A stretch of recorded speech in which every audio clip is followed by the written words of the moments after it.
This is a secret that no one wants to tell you because everyone's too afraid to say it, but I'm not. I've lost over 50 pounds now, and these are all of my weight loss tips and secrets on how to lose weight the fun way and the realistic, sustainable way. So let's get started.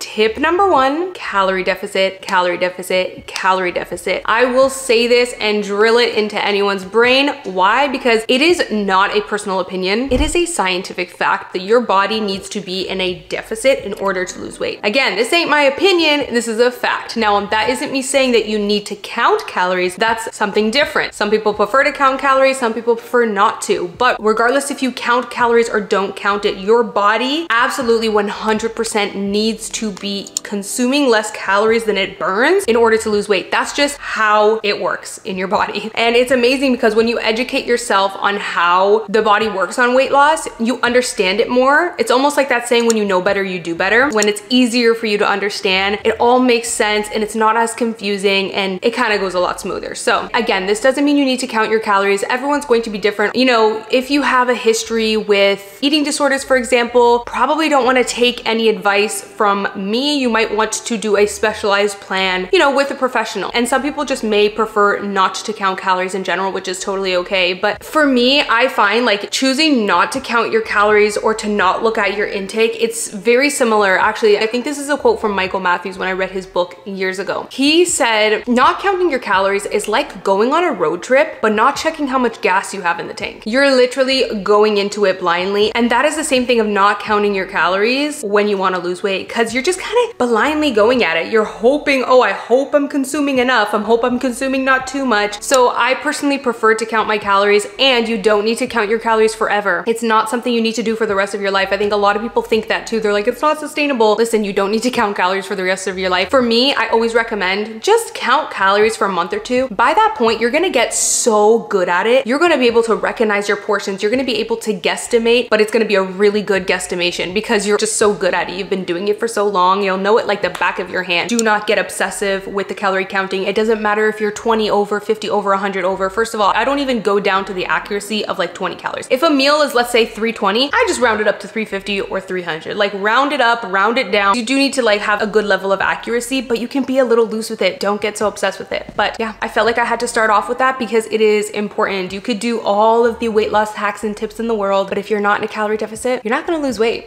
Simple as that. I always get asked, how do you know how many calories you need to eat to lose weight or maintain or gain? There's so many calculators online, guys, that you can check out, but there's two ways that I like. So you have Jordan Sayat's method. You basically take your goal weight and times it by 12. Bam, that is your deficit. A lot of people are gonna say, no way, that is way too simple, but honestly, it works. One thing I'll say with that calculation, you need your goal weight to be realistic. So for me, for example, my goal weight is 120 pounds, times that by 12, you get 1440 calories. Now that is a little bit on the lower end. I eat 15 to 16. So this calculation is pretty accurate, I would say. And then the second method is I like using the Yazio app. This is not sponsored by them, but I will link them down below. I do have a 50% off for the pro version, which I love. Again, not sponsored, link it down below for you guys. But the Yazio app is great because there's other calorie counting apps for tracking that I find when they give you the deficit amount, it is way too low. But with the Yazio app, I find it's very accurate. They do not give you one that is too low because you definitely don't want to go too low. You enter in your activity level, your age, everything like that, and it will give you your specialized calories for you to lose weight. One tip I recommend is do not put the goal date to get to your goal weight too soon. Like don't say I want to lose 30 pounds in 2 months, because the app will just give you a really low deficit so you can get there that fast. But that's not good and that's not accurate. We'll get to that at some point in the video.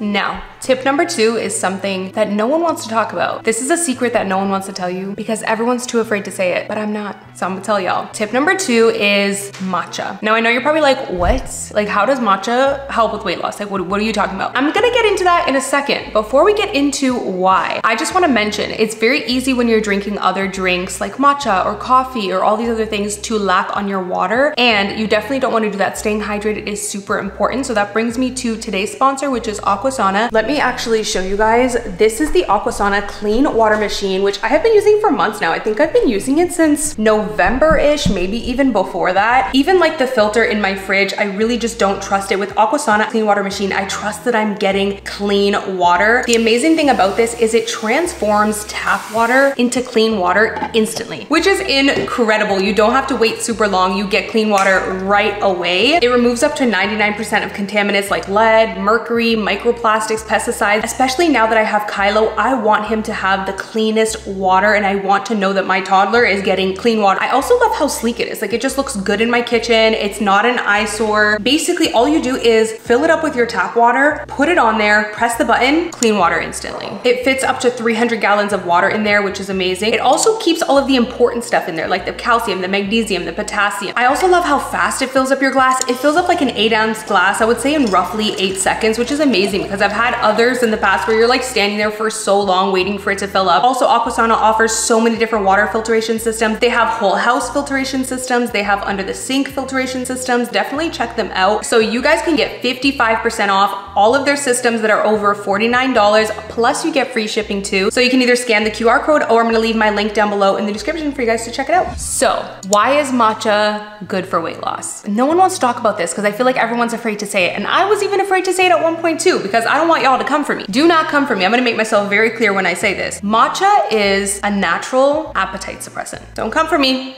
This is the part no one wants to say because no one wants to get canceled, and I don't want to get canceled either, y'all, okay? Let me make myself clear. I am not saying that we should suppress our appetite. That's not what I'm saying. And for those of you who subscribe to my channel and follow me and are just OG supporters of mine, then you know how balanced I am in regards to weight loss. I just think you should live a happy life full of yummy, good food and lose weight while you do it. That's my whole motto. So this is not me saying, oh, let's suppress your appetite so you can lose weight. Not at all. But let me be very clear. When you are in a calorie deficit, it is very, very normal. It's actually to be expected that you are going to be slightly hungry at the end of the night. And I say slightly hungry because you should never feel starving. That is definitely a sign that your calorie deficit is too low. But it is normal to be slightly hungry on a calorie deficit. If you're not slightly hungry on a calorie deficit, chances are you're actually eating maintenance calories. For you to feel fully full by the end of the night, you'd need to eat maintenance calories, which then you wouldn't lose weight. Even my naturopath doctor has told me it's definitely 100% normal to be slightly hungry, but you shouldn't be starving. Look at it as like a monthly budget, right? Like, look at your income and then your expenses. You have a budget and you're trying to make your money stretch for the month, right? You don't want to run out of money by the end of the month. You have a certain budget that you need to stick to. Calorie counting is kind of the same. You have a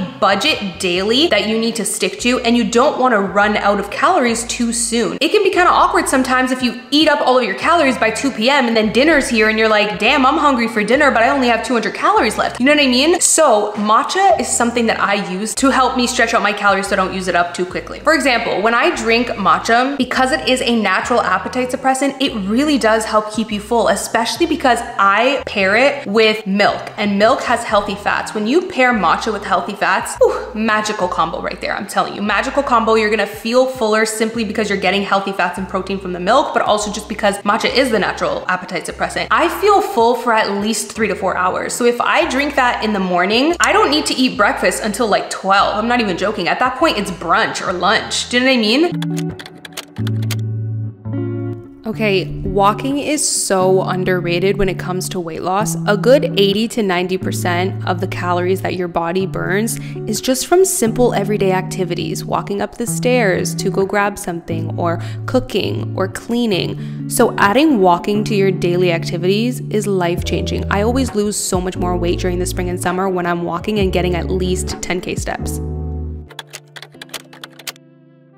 This might be one of my most important tips, and it is have a cheat meal once a week. Now I know you're watching a weight loss video and you're like, why is this chick telling me to eat a cheat meal? Honey, I'm trying to lose weight. But I'm telling you, this will make you lose weight and it'll also help you keep it off. Let me explain myself. Before I started doing this, I would go on a calorie deficit, I would go on my weight loss journey, and I would almost challenge myself, like, let me see how long I can go without cheating. And by the way, I just wanna say, because I know some people are gonna say, you shouldn't call it cheat meal. Listen, this this might just be a personal thing, but for me, it's like tomato, tomato. It is what it is. It's just a word. It doesn't affect me personally, but I will say if that word like kind of messes with your mental, totally use a different word. Everyone's going to be different, right? That word doesn't really bother me. It's just a word to me. So call it what you want to call it a refeed meal, call it whatever, okay? I used to challenge myself to see how long can I go without a cheat meal. Like, let me just try to at least not have a cheat meal for a month so I can lose as much weight as possible this month. The problem with that is by the end of that month, yeah, you might have made it, but you're going to binge like crazy. Like 9 times out of 10, you're going to now have such a lust for that cheat meal that you're actually going to, instead of have a cheat meal, you're going to have multiple cheat meals and you're gonna likely binge. Like I would always do that. I would go crazy and then overeat way too much. Whereas it kind of builds this scarcity mindset. When you have that scarcity mindset around food, your mind is instantly going to be like, oh my God, I don't know when my next chance is gonna be to have my next cheat meal. So I better get it all in now. I better eat the full bag of chips. I better eat the full pizza. I better eat the full tray of pasta. I better eat all of the wings. I better go for dessert as well. I better, like, you try to fit it all in and go crazy because you're like, I don't know when my next cheat meal is gonna be. So you really heavily develop that scarcity mindset. And to be honest, for me, that's what really heavily got me on binge eating. Like that, it created a really nasty cycle. So I highly don't recommend doing that. I follow some of the most amazing weight loss and fitness influencers that inspire me so much. And I noticed a lot of them integrate one cheat meal a week. And I started doing that. And ever since I started doing that, I literally have not binge eaten probably over 3 years now. It's insane how much that simple trick has changed everything, because now I don't have this scarcity mindset around food. By the end of the week, I'm typically ready to kind of indulge in something that I wouldn't typically indulge in because maybe it's too high calorie. Yes, you can fit technically anything into your deficit, but certain foods are just trickier to fit into your deficit because they don't fill you up as much and then they took up such amount of your budget, right? Usually by the end of the week, I'm just like ready for a nice cheat meal, but because I don't have that scarcity mindset, I have such a more chill approach. Like I'm just like, oh, I'll just have that meal that I'm craving and I don't feel like I need to like overindulge because I know that I have another cheat meal coming up in just a week. It completely eliminates that restrictive scarcity mindset that causes a lot of binge eating. So I highly recommend just try it. Try it, try it, try it. You're going to see your mentality change so much. And when I say cheat meal, I heavily mean meal. I don't mean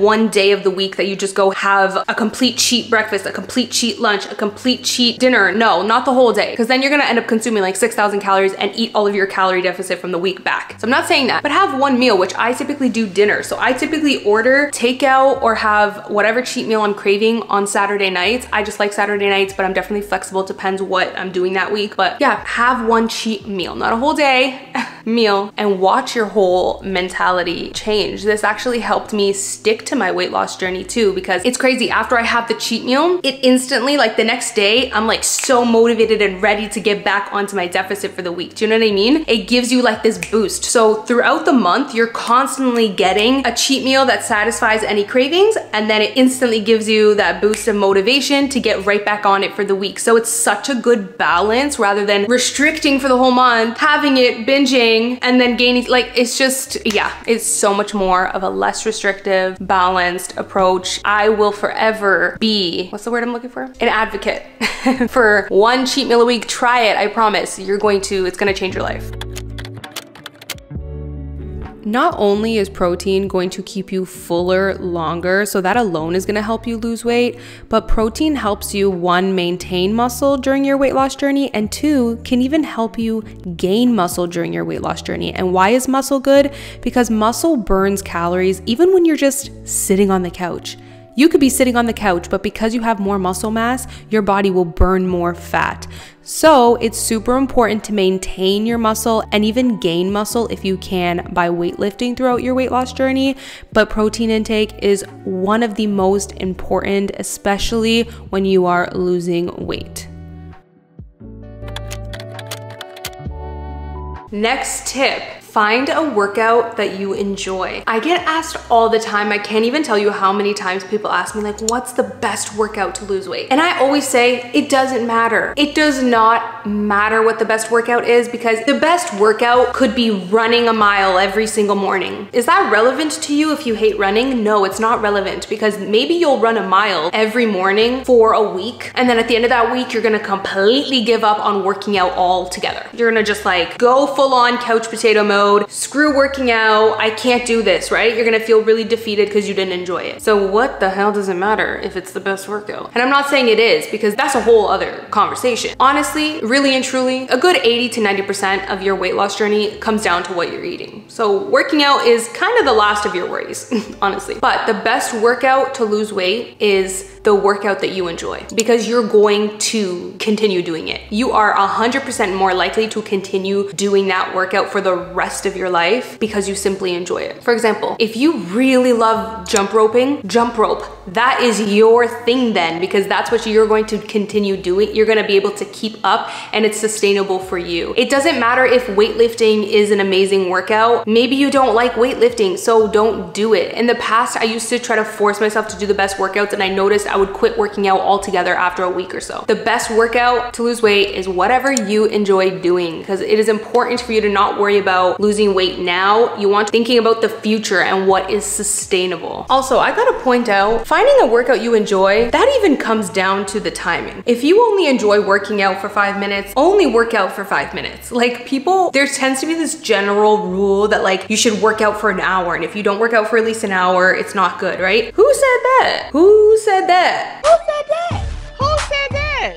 Who said that? Not me, okay? Because let me tell you, I used to force myself to do that, and then I would quit working out because I'm just like, oh, I can't do this. Personally for me, I don't generally have like a passion for working out and a love for it. So I noticed that I developed more of a passion in keeping working out very consistent in my routine once I shortened the time. Once I started doing 10, 20-minute workouts, I've been consistent with working out with the exception of a week or two here and there, depending on whatever has been going on in my life at that time, or with the exception of postpartum when I gave birth to Kylo. But I have been consistently working out for the last like 3 to 4 years just by making that one simple change. Because before, like I said, I would be consistent for a week or two, maybe a month, and then I would quit completely and go like 6 months without working out. Ever since I shortened my workouts and started just doing workouts that I enjoy, I have been like consistently active for the past few years of my life. So it's super important to find the workout that you love, even if it's just for 10 minutes, 20 minutes.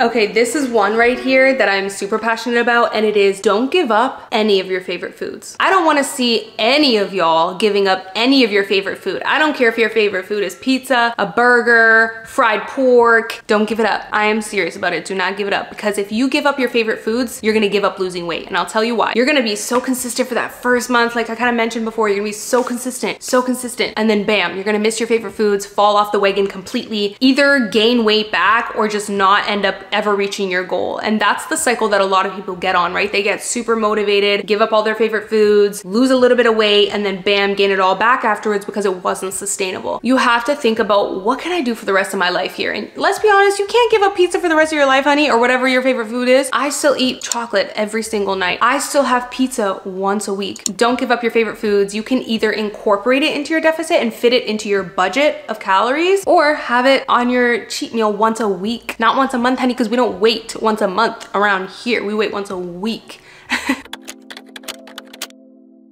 This next one is really big because this happens to a lot of people, and I used to think this way as well. It's like you realize, you know what, I really want to lose weight. I'm finally ready to get on my weight loss journey. And the next question is always, what's the fastest way to lose weight now? And that is the total wrong mindset to have. You have to shift your mindset from thinking about now to thinking about for the rest of your life. Like you have to ask yourself, okay, I want to lose weight, but how am I really going to change my lifestyle? Not just lose weight right now, but how am I gonna change my lifestyle for the rest of my life, okay? For the next 30, 40, 50 years, okay? How am I gonna change my lifestyle? What am I gonna do? So the way that you lose weight has to be the way that you keep it off. And in order to keep it off, right, for 20, 30, 40, 50 years, it has to be sustainable. It has to be something that you're like, I could see myself doing that. And that's why I said to you guys earlier, you don't gotta count calories for the rest of your life, but counting calories is going to give you the knowledge. You'll be able to look at a piece of chicken breast and be like, oh, that weighs 6 ounces. Oh, that one looks like 4 ounces, because you'll have that knowledge. And that knowledge is very sustainable and very good to have for the rest of your life. But this is also why you don't want to pick the best workout, or you don't want to give up all your favorite foods, because that is not sustainable for the rest of your life. So your mindset during your weight loss journey is everything. Like I always say, calorie deficit is the baseline, which it is, but arguably your mindset is just as important. Like if you don't have a good, healthy mindset, stop worrying about the fastest way to lose weight. It is not a race. Stop worrying about the best way to lose weight. Just simply watch your portions, be in a calorie deficit, move more, don't give up your favorite foods, keep a good, healthy mindset where you're not worrying about the now. You're thinking about changing your lifestyle forever. Okay, like Cardi B said, forever.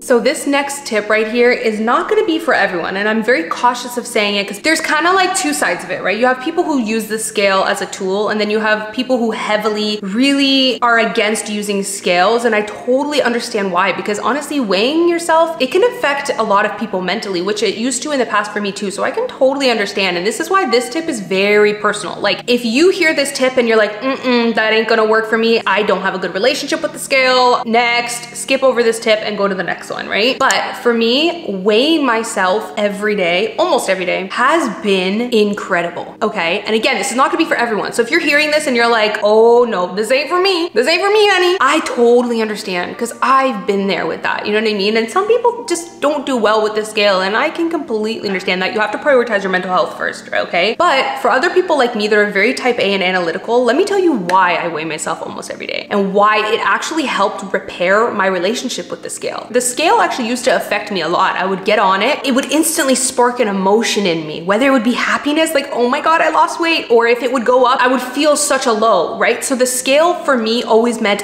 a really big high or a really big low. It just always meant a lot of emotions for me. But ever since I started weighing myself every day, it actually repaired my relationship with the scale. I no longer tie my emotions to the scale. I look at the scale as a tool, the same way you would use a measuring cup to measure water, or the same way you would use a measuring tape to measure a table. The scale is simply a tool, a measurement tool, and that is how I look at it now, very like analytical like that. Here's why it helped. Your body fluctuates in weight tremendously every single day, and it has nothing to do with fat a lot of the times. Obviously it has some to do with that, but based on the amount of carbs that you eat, your body might store a little bit more water. That's not me saying carbs are bad, by the way. That's a whole different topic. Carbs are not bad, okay? But I'm just saying, carbs, naturally your body's gonna store a little bit more water, so your weight might go up slightly, especially for women. If you're going through something hormonally, your weight might go up. Your weight fluctuates so much, especially as a woman. So the scale is not a way to measure your success. And weighing myself every day and seeing how much that number can go up and down and just seeing how unreliable it is actually made me realize, wait, why am I attaching my emotions to something that is so unreliable? For example, I would weigh myself one day, and let's just say, throw a random number out there, you're 140. The next day, I would be on a calorie deficit, do everything right, even work out. The next day, 142. There is no way you gained 2 pounds of fat overnight. Let me tell you that, okay? Your body sometimes, even after you work out, holds some weight, and then the next day it'll release it. There's so many different reasons why your weight will go up and down, and really seeing all those different patterns, it really just like, it's almost again, that same mindset of when you know better, you do better. When you're educated in something and you see it, you're like, oh, I understand now. So when you understand better, now you're like, I get it. And it just completely erased attaching my emotions to it. Another thing too is like, hang on, I know this is really chatty, but hang with me here for a second. If you only weigh yourself on March 1st, and then you don't weigh yourself again until March 15th, you might just be having a bad day on March 15th, body-wise, right? Maybe you worked out a lot that week and your body's holding more. Maybe you just happened to eat a little bit more carbs and your body's holding more. When you check your weight on March 15th, it might be the same or more as March 1st, and you might be like, what? You mean to tell me in the last 2 weeks I've been putting in all this work and I haven't lost any weight? What? But you might have just been weighing yourself on a bad day. So that's why I love weighing myself every day, because you might have had an amazing day in those 15 days. Let's say on March 7th, you were 3 pounds lighter than you were on March 1st. You would have never known because you only weighed yourself once in that entire week. So I hope you guys understand what I mean. There can be concealed fat loss when you're only weighing yourself 2 weeks or 2 days out of the month because you might have just weighed yourself on the bad days. So I hope that makes sense. But obviously, of course, the scale is not the only way to measure yourself. You can focus on how you feel as well. Maybe use a pair of jeans to track your weight loss, measuring tape, like there's so many ways, but I just, you know, type A me loves the scale and like how analytical it is. I also just love seeing the fluctuations. It's really cool for me to just understand the body.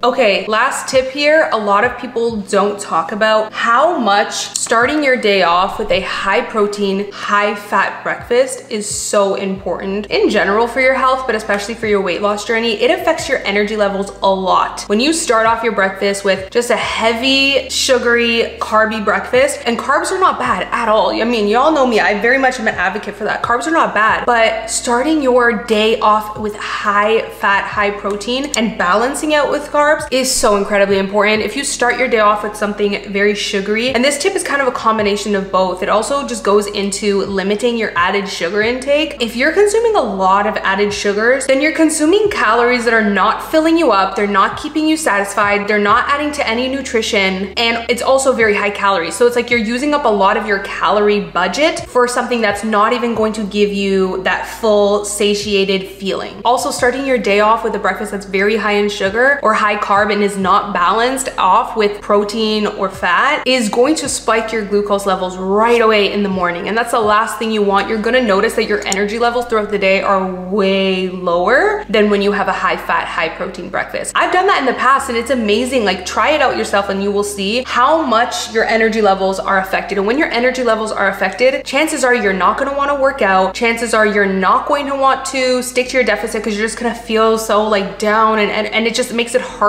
for you to stay motivated and stay consistent. So very important to limit added sugars. That's like anything that isn't natural. So not talking about fruit, but like anything that's basically cane sugar, coconut sugar, just any sugar that has been added into something, especially processed foods. I would say a good 80 to 90% of the food that I consume is just whole foods that I cook. Instead of buying frozen chicken from the grocery store that's been like pre-made, I buy chicken, make it myself. Instead of buying a bag of French fries from the grocery store that's been pre-made, I just cut a potato and make it myself. And I know a lot of people would say that that's too time consuming, but you can cut up a bunch of potatoes all at once, season them however you want, put them in the freezer, and then you have your own homemade. So it's just very important to limit like processed foods and added sugars. A lot of processed foods have a ton of added sugars that you do not need to be consuming, and these things really do affect your energy levels. A whole different topic, but a lot of processed foods cause a lot of inflammations because they're filled with ingredients like seed oils, natural flavors, artificial flavors, preservatives, gums, just so many things. That's a whole other video and a whole other topic, but